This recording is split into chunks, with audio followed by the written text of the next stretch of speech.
Hey everyone, good day. So this is a tutorial into how to create a master list inside your Klaviyo profile. So the first thing that you need to do, of course, is to sign up or sign in rather to the account and then head over to audience and then list and segments.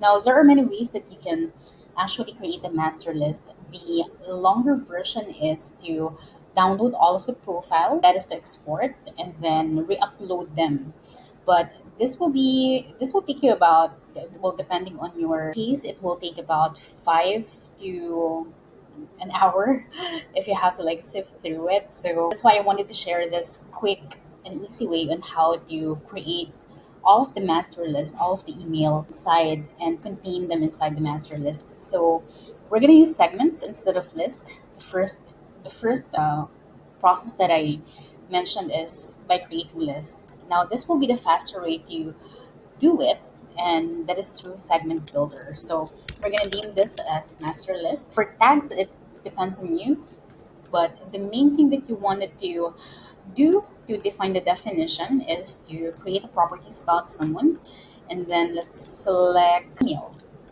contains. For dimension value, what you wanted to select is the at sign. So whether that will be an at gmail.com, at yahoo.com, or it could be a business email, everyone will be included inside this master list segment that we're creating. So one way to check if you did it right is to see the preview in here. So far there's 535 lists in this master list properties. So yeah, that's essentially what you will need to do. This is the main important factor here. Select properties, select contains, and then create type. Now in terms of type, you need to select anything from here. Just when you're happy about the number and it's like a ballpark figure that it sounds about right, what you'll do is to hit create segment.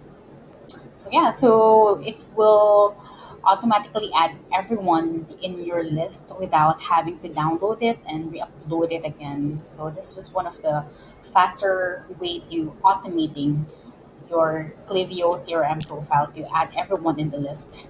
So I hope you learned something. Thank you and have a productive week ahead.